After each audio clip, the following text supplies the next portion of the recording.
আসসালামু আলাইকুম। আপনাদের কাছে একটু বিচার দেওয়ার জন্য ভিডিওটা তৈরি করছি। আসিফ নজরুল বিডিআরের যেই সদস্যদের আপনার বিচার চলছিল শেখ হাসিনার সময়ে, প্রায় 7 মাস হতে যাচ্ছে, এখনো পর্যন্ত তারা জেলখানায়। আমরা এই বিডিআর নিয়ে অনেক কথা শুনেছি যে এটা ভারত এসে করিয়েছে, যেসব যারা খুন করেছিল তাদেরকে সরিয়ে দেওয়া হয়েছে সাদা গাড়িতে করে, কালো অ্যাম্বুলেন্সে করে, নানান কথাবার্তা শুনেছি না আমরা। যদি সেটা সত্যি হয় তাহলে যারা খুন করেছে, আসলে যারা খুনের সাথে, সেই তোরাবালি, তারপরে লেদার লিটন, এদের তো সব ছেড়ে দেওয়া হয়েছে। নানক নাই, আজম নাই, সেলিম নাই, তাপস নাই, কেউ নাই। তো তাদের সব ছেড়ে দেওয়া হয়েছে। রেজানুর আছে, সে কোথায় এখন? কি পলাতক না দেশ থেকে চলে গিয়েছে আমরা জানি না। ওই সময়ে এই যে মইনুল হাসান ইসলাম, মেজর জেনারেল, সে পালায় যাচ্ছিল। তো এরকম কারা কারা আছে এগুলো আমরা সব আগে থেকেই শুনেছি। এবং যেই সৈনিকরা আসল সাক্ষী দিতে চেয়েছে তাদেরকে মেরে ফেলা হয়েছে, গুম করা হয়েছে, তাদেরকেই এই জেলখানায় নিয়ে বন্দি করা হয়েছে। যারা খুন করতে চেয়েছে, যারা খুনের সাথে জড়িত ছিল, তাদের তো সরকার বহু আগেই ভারত পাঠিয়েছে, মেরে ফেলেছে, পালিয়ে যেতে সুযোগ দিয়েছে। নানান এই ইতিহাস আমরা গত 15 বছর ধরেই শুনছি, এগুলো তো জানা, এটা নতুন করে উদ্ঘাটন করার কিছু তো নাই। আসিফ নজরুল 7 মাসে এখন পর্যন্ত এই বিডিআরের যে নিরীহ জওয়ানগুলো, যারা সব সত্য কথা, সত্য সাক্ষী দিয়েছিল, তাদেরকে আসামি বানিয়ে শেখ হাসিনা জেলখানায় রেখেছে। তাদেরকে এখনো আসিফ নজরুল জেলখানায় রাখলো। তাদেরকে জেলখানায় রাখার জন্য আসিফ নজরুল যত ধরনের ষড়যন্ত্র আছে সব কিছুই করছে। আমরা সেই 5 তারিখের পরের এই পর্যন্ত মোট 4টা শুনানি হলো। 4 শুনানিতে সবশেষ জানুয়ারির 8 তারিখে আমরা মনে করেছিলাম 9 তারিখে কিছু একটা হবে, অন্তত কয়েকজনকে ছাড়বে। দেখেন আসিফ নজরুল এই ইন্ডিয়ান রয়ের এই সদস্য কত বড় খারাপ, কত অসভ্য। ওইভাবে পারে নাই। প্রথমবার বলেছে পিপি নিয়োগ হয় নাই, তারপরে বলেছে পিপি প্রস্তুতি নেয় নাই, তারপরে পিপি পুরো রায়ের কপি সব পড়তে পারে নাই। এবার কি বলবে? কিছু তো একটা বলতে হবে। এখন ওই যে বক্সিগঞ্জের আপনার যেই কি আলিয়া মাদ্রাসা যেইটা, ওইটার মধ্যে নাটক টাটক সাজায়া, আবার তার মধ্যে আবার স্টুডেন্টদেরকেও এখানে নাটকের অংশ বানিয়েছে। কেউ যায় ঘর পুড়ে দিচ্ছে, কেউ করছে। আরে ভাই, আপনি ওইখানে করেন না বিচার, তাহলে কোথায় করবেন? আপনি জানেন না 9 তারিখে বিডিআর এর শুনানি আছে? জায়গাটা তো ঠিক করে রাখবেন, সেটা ঠিক করেন নাই কেন? একদিন আগে থেকে বিডিআর এর পরিবাররা দেশের বিভিন্ন জায়গা থেকে, গরিব মানুষ এখানে এই শহীদ মিনারে এসে শুয়েছিল, কেউ যাইতে পারে নাই। আসিফ নজরুল শাওনের ঘরে যাইতে পারে, শহীদ মিনারে যাইতে পারে নাই, গিয়ে একটু বলতে পারে নাই যে আপনারা কোত্থেকে আসছেন, আমরা আপনাদের পাশে আছি, আপনারা তো আমারই দেশের মানুষ, ওকে আপনারা ঘরে ফিরে যান, আমরা দেখছি। আসিফ নজরুল বলার সুযোগ পায় নাই। কুকুরের ছানারা সিনেমা দেখতে যাইতে পারে, এইখানে আসার একজন উপদেষ্টার সময় পায় নাই। এখন হাঙ্গামা যদি লাগাই দেই, এদের তো কষ্ট আছে, তাই না? এদের পরিবারের লোকজন, কেউ মারা গিয়েছে, পঙ্গু হয়ে। বিডিআরের লোকজনের বর্ণনা শুনি, পা নাড়াতে পারে না, পঙ্গু হয়ে গিয়েছে, হাঁটতে পারে না। কন্ডেম সেলে যারা থাকে তাদের অবস্থা আরো ভয়ঙ্কর। তাইলে এখনো কারারক্ষী জেলখানার ভেতরে, এখনো পর্যন্ত আপনার এই আওয়ামী লীগের, ছাত্রলীগের এই নেত্রী তারা এখন পর্যন্ত বিভিন্ন গুরুত্বপূর্ণ দায়িত্বে আছে। তারা হাসপাতালে, এই কারাগারের ভেতরে নানান ধরনের এই দিয়ে, আপনার কি বলে, আওয়ামী লীগের লোকজনকে সুবিধা দিয়ে, যারা শেখ হাসিনার সময় জেলখানায় গিয়েছে, এই কি বলে আইসিটি অ্যাক্টে যারা মামলাতে গিয়েছে, তাদের উপরে নির্যাতন চলছে, তাদেরকে নানান সুযোগ সুবিধা দেওয়া হচ্ছে না। আর আওয়ামী লীগে যারা যাচ্ছে তাদেরকে সব ধরনের বাসার থেকে খাবার টাবার সব কিছু চলছে। এইভাবে এখনো পর্যন্ত জেলখানা চলছে। তো এই মানুষগুলোর পরিবারের তো কষ্ট আছে, তাই না? এদের তো দেয়ালে পিঠ থেকে গিয়েছে। তাদের জন্য 9 তারিখে এই এইভাবে ধোকা দিল আসিফ নজরুল। তো 9 তারিখে আপনি আলিয়া মাদ্রাসার এখানে করবেন না, বক্সিগঞ্জে করবেন না, কোথায় করবেন? কোনো একটা জায়গায় আপনি আগে থেকে সেটা ঠিক করে রাখা উচিত ছিল, করেন নাই। পরশু দিনের ঘটনা বলি আপনাদেরকে, বিডিআর হত্যাকাণ্ড নিয়ে একটা কমিশন তৈরি করা হয়েছে না? এই পর্যন্ত আরও একটা কমিশন আছে, কিন্তু গুম কমিশন। গুম কমিশনের যেসব চেয়ারম্যান তাকে হচ্ছে আপনার অ্যাপিলেট ডিভিশনের আপনার বিচারকের দেওয়া হয়েছে, পদমর্যাদা দেওয়া হয়েছে, আর সদস্যদেরকে হাইকোর্ট ডিভিশনের এই বিভাগের আপনার বিচারকের পদমর্যাদা দেওয়া হয়েছে। এখন পরশু দিনের মিটিংয়ে এই যে সদস্য যে কজন ছিল, সেখানে এই মেজর জেনারেল ফজলুর রহমান সাহেবও ছিলেন। ফজলুর রহমান সাহেব ওই দিনের মিটিংয়ে নাকি খুবই চুপচাপ ছিলেন, তিনি কোনো কথা বলেন নাই। জানি না কেন কথা বলেন নাই। সদস্যরা সবাই দাবি করেছে তাদেরকে যেন ওই মর্যাদাটা দেয়া হয়। সেখানে বিশেষ করে স্বরাষ্ট্র সচিব, আরও কয়েকজন আমলা ছিল, তারা তাদেরকে বলেছেন যে না, আপনাদের এত পদমর্যাদা লাগবে কেন, আপনারা কাজ শুরু করেন। পদমর্যাদা এই জন্যই লাগবে, তারা চাইলেই একজনের বিরুদ্ধে সমন জারি করতে পারবে, তারা চাইলেই একজনকে জিজ্ঞাসাবাদ করতে, চাইলে একজনকে আটক করার এই আদেশ দিতে পারবে, এই জন্য লাগবে। তাদের গাড়ি থাকবে, তাদের সিকিউরিটি থাকবে, তাদের সাথে গানম্যান থাকবে, এই জন্য তাদেরকে ওই পদমর্যাদা দিতে হবে। এইটা দিতে চাচ্ছে না। আপনাদের নিশ্চয়ই মনে আছে, এই বিডিআর হত্যাকাণ্ড নিয়ে কমিশনই করতে চাচ্ছিল না। এখন কমিশন করে নানানভাবে এটার মধ্যে একটা বাধা সৃষ্টি করে কোনোভাবে যাতে এটাকে ঠেকানো যায়। এখানে তো 1-2 টাকার খেলা না, তো পুরো দেশ, ইন্ডিয়া একদম রাষ্ট্রীয়ভাবে এটার বিরুদ্ধে। আর আসিফ নজরুল কাদের প্রোডাক্ট, সেই প্রথম আলো, ডেইলি স্টার, সেগুলো তো আমরা সবাই জানি। এগুলো এখন করা হচ্ছে নানানভাবে। বিডিআরের সাংবাদিক বিভিন্ন মিডিয়ার মাধ্যমে এই বিডিআর হত্যাকাণ্ড নিয়ে একটা ধূম্রজাল তৈরি করার পায়তারা করা হচ্ছে। তো এইভাবে আসিফ নজরুল আপনি তো বাঁচাইতে পারবেন না। বিডিআরের হত্যাকাণ্ড নিয়ে যত অডিও রেকর্ড, যত কাগজপত্র, যত ফাইল যা যা আছে, কমিশনের কাছে যা নাই ওইটা আমার কাছে আছে। এখান থেকে বাঁচতে পারবেন না। তো আমি কাজ করছি, দিন রাত খাটছি বিডিআর এর এই ফাইল নিয়ে। এক এক ফোন রেকর্ড, সেই 25 তারিখের, 26 তারিখের, 27 তারিখের এক এক ফোন রেকর্ড 1.5 ঘন্টা 2 ঘন্টা করে শুনছি, সারা দিন রাত এগুলো শুনছি, শুনে শুনে লিখছি। আমি তো ফাঁক ফোকর রাখবো না। এমন এক জিনিস বানায় দিব, এই কমিশন শুধু আমার ওই অনুসন্ধান দেখা যদি নাকি রায় দিয়ে দেয়, এনাফ, আর কিছু লাগবে না।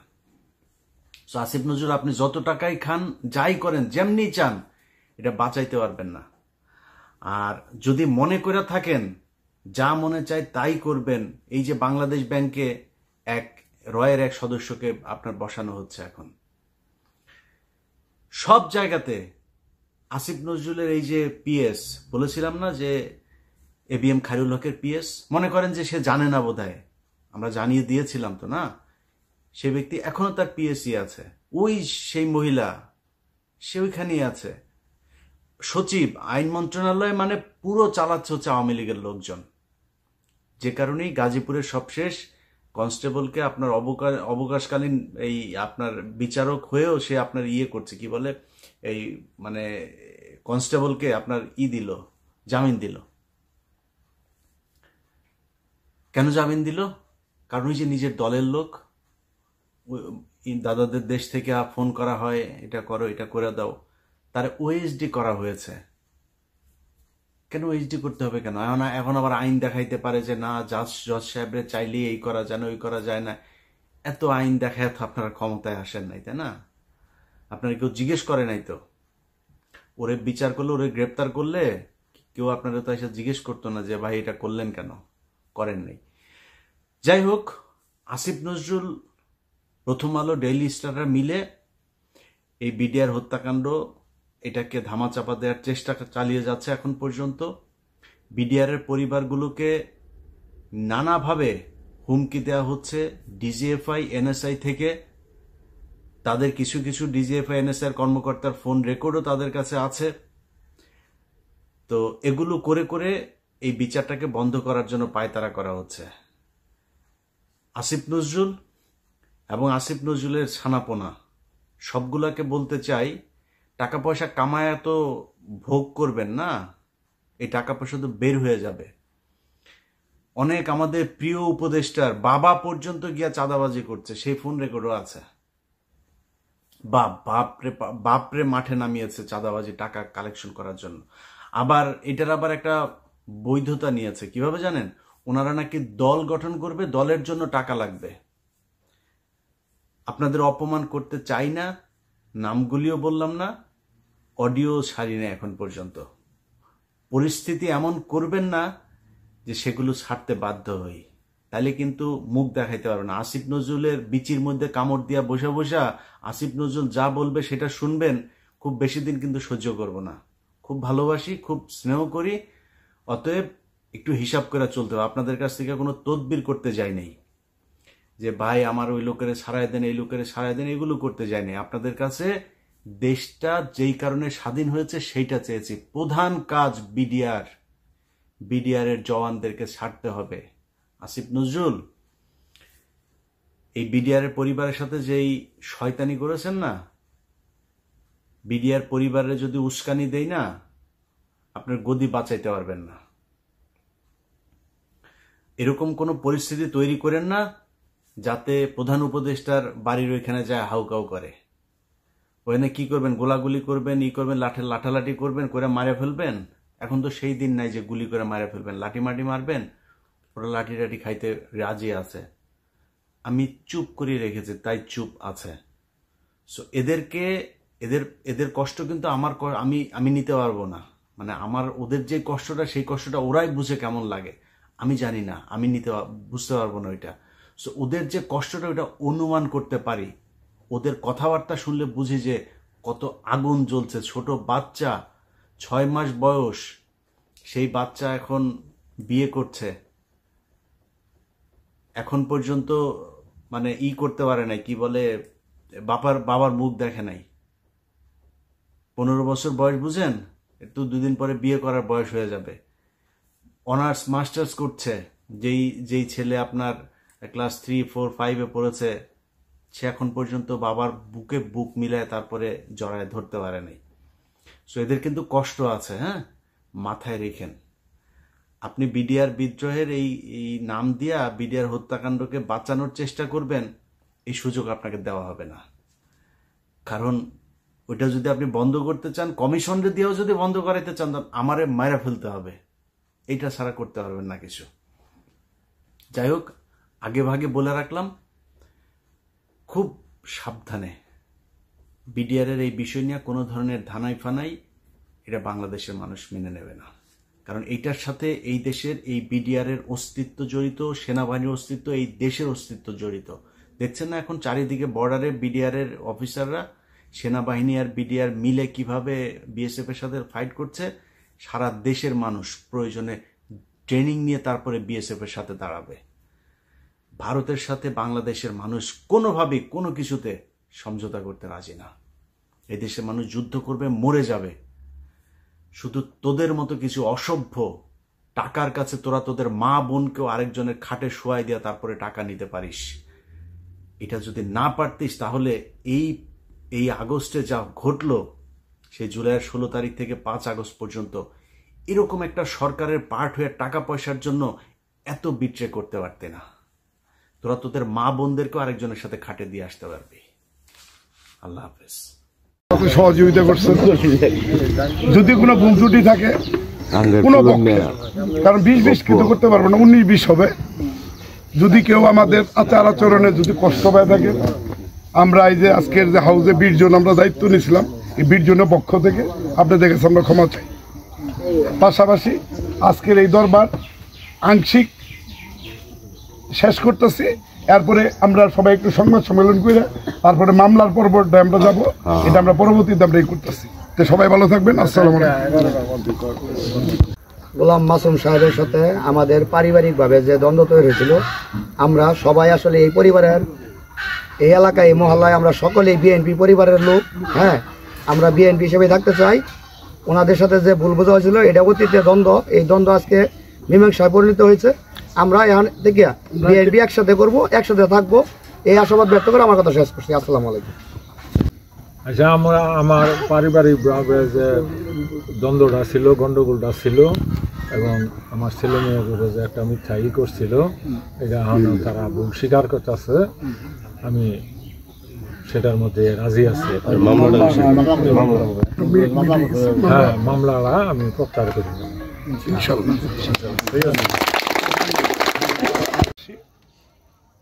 আমাদের আরো কিছু কাজ বাকি আছে, এইখানে আমি ওইটা উপস্থাপন করতেছি এবং ওইটাও শেষ করে ইনশাল্লাহ আমরা এই সমাধান দিয়ে আমরা আজকের মধ্যে চলে যাব। এরপরে যদি কোনো ওই যে আমরা যে বাড়িগুলো রেখে গেলাম ওইটা আমার এলাকার, ওইটার জন্য আমি দায়বদ্ধ।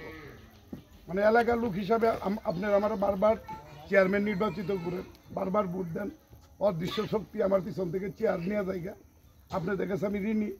ওইটাও আমি ইনশাল্লাহ লোকাল যারা মাই মাদ্দর আছে এদের নিয়ে আমরা বসে ওইটাও নিরসন করব।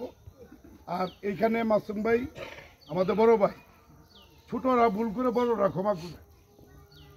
এখানে মাসুম ভাইয়ের বাচ্চা চারা এই বাঁশের জার তারাই করছে, লাগাইছে, সরকারি জমি তারাও স্বীকার করছে।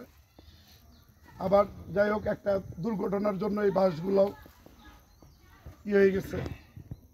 আমরা বলবো যে মসজিদের নামে আর কি এটা লুটপাট বলবো না, যে মসজিদের কাজের জন্য এটা না বললে নেওয়া এটা অন্যায়। তো যাই হোক, আমরা ছোটরা তো ভুলই করি, বড়রা ক্ষমা করবে।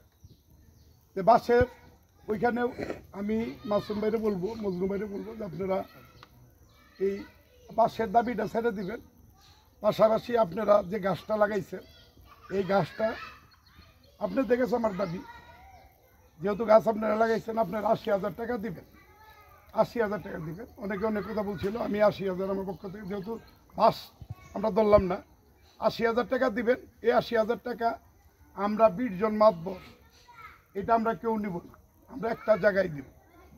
এটা আমরা একটা সিদ্ধান্ত দিচ্ছি, এই গাছের টাকাটা আমরা মসজিদের কাছে ব্যয় করি। ৮০,০০০ টাকা দিবে মাসুম ভাই গাছটা নিয়ে নিবে। আলহামদুলিল্লাহ। আচ্ছা, আপনি যদি গাছ না নেন তাহলে ভাই আপনার কাছে আমাদের একটা দাবি থাকবে, এই গাছটা আমরা মসজিদে দিয়ে দিব, এবং মসজিদ যেন ন্যায্য যে টাকাটা ভাই আমরা নিলে তো মনে করেন যদি আমি চাই আপনি আমার দিতাই বা শামীমরাও দিতাই। আমার এই গন্ডগোলে আমার প্রায় ৩.৫ লক্ষ টাকা।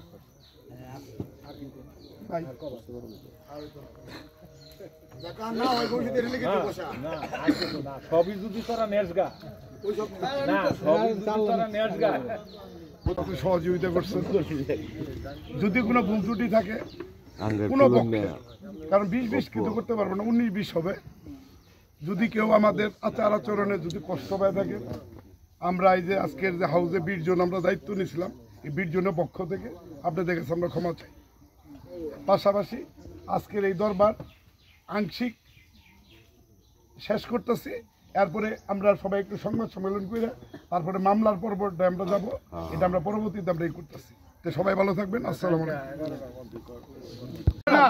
আজকে থেকে মাসুম ভাই অভিভাবক তোমাদের কথা কবানি, মাসুম ভাই ভুল করলো, মাসুম ভাইয়ের ভুল নাই, সারা জীবন সম্মান করব। ঠিক আছে, অবশ্যই করব, সারা জীবন সম্মান করব। পক্ষে 33,000 টাকা আপনার বাসের ক্ষতিপূরণ আমরা দিয়ে দিব, 33,500 টাকা আপনাকে দিয়ে দিব। আর এই গাছটা মসজিদে থাকবে। পাশাপাশি এই এলাকার আপনি বয়োজ্যেষ্ঠ, আপনারা 2 ভাই, এই এলাকার আপনারা জ্ঞানী গুণী, আপনারা এই এলাকার মানুষগুলো আজকে যারা হয়তো ভুল পথে ছিল আপনাদের হাতে উঠাই দিন, আপনারা তাদের শুধরায় ভালো পথে নিয়ে আসবেন। এটা আপনাদের 2 ভাইয়ের কাছে আমার দাবি। অভাব অভিযোগ মামলা মকদ্দমা আমার বহু টাকা পয়সা গেছে, বা আমরা এই যে যারা আইছি আমরা আপনার ছোট ভাই, আমরা ছোট ভাই। আপনার যদি 4 লাখ টাকা যায় থাকে, আরো যদি 1 লাখ টাকা যাইতো, এটা আপনি কিন্তু সইতো। এখন ভাই আপনি গাছের অর্ধেক আঙ্গুরে মনে করেন যে খাওয়ার জন্য বা মসজিদের জন্য আপনার কাছে আমরা দাবি করলাম, ভাই গাছ আপনার, গাছ আপনি, আমরা দাবি করলাম। আলহামদুলিল্লাহ।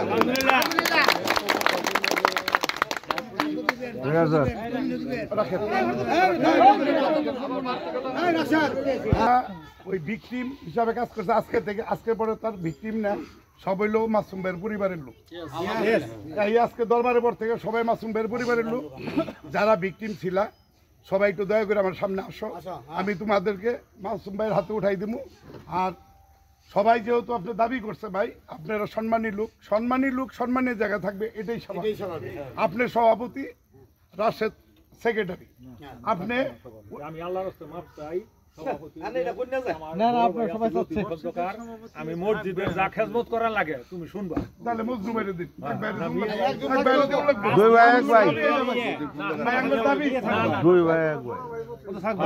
খন্দকার লতিফ ভাই বর্তমান সভাপতি আছে, আমরা তারা শ্রদ্ধা করি মানি। আচ্ছা ঠিক আছে আলহামদুলিল্লাহ ভালো হয়েছে। তাহলে ওই লতিফ ভাই সভাপতি থাকবে, রাশেদ সেক্রেটারি থাকবে, আর তোমরা যারা ভিকটিম আছো এদিকে সামনে ভিকটিম বা এ টিম যাই হোক সবার কাছে আমার একটা অনুরোধ, আমি একটা রায় দিলে যদি আপনারা যদি সবাই মানে মত দেন তাহলে আমি একটা রায় মাসুম ভাই আপনি 50,000 টাকা দিবেন। এই টাকাটা মসজিদে এবং এই এলাকার সবাই বলতেছে আপনি বয়োজ্যেষ্ঠ হিসাবে এই এলাকার না মিটে আছে মুখে মসজিদ না আপনি না গাছে আচ্ছা রাশিদ বলো বাড়ি গোলাম মাসুম সাহেবের সাথে আমাদের নিজেদের পারিবারিক দ্বন্দ্বের কারণে যেগুলো হয়েছিল, আসলে আমরা একই বিএনপির পরিবার, সবাই আমরা একসাথে চলতে চাই, আগামী দিনে একসাথে চলবো। সবাইকে ধন্যবাদ।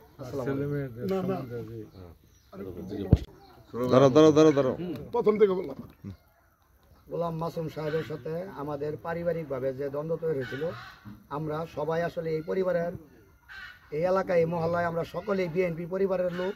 হ্যাঁ, আমরা বিএনপি হিসেবে থাকতে চাই। ওনাদের সাথে যে ভুল বোঝা হয়েছিল এটা অতীতে দ্বন্দ্ব, এই দ্বন্দ্ব আজকে মীমাংসায় পরিণত হয়েছে। আমরা এখান থেকে বিএনপি একসাথে করব, একসাথে থাকবো, এই আশাবাদ ব্যক্ত করে আমার কথা শেষ করছি। আসসালামু আলাইকুম। আচ্ছা, আমার পারিবারিকভাবে যে দ্বন্দ্বটা ছিল, গন্ডগোলটা ছিল, এবং আমার ছেলে মেয়েগুলো যে একটা মিথ্যা করছিল, এটা এখন তারা ভুল স্বীকার করতেছে, আমি সেটার মধ্যে রাজি আছি।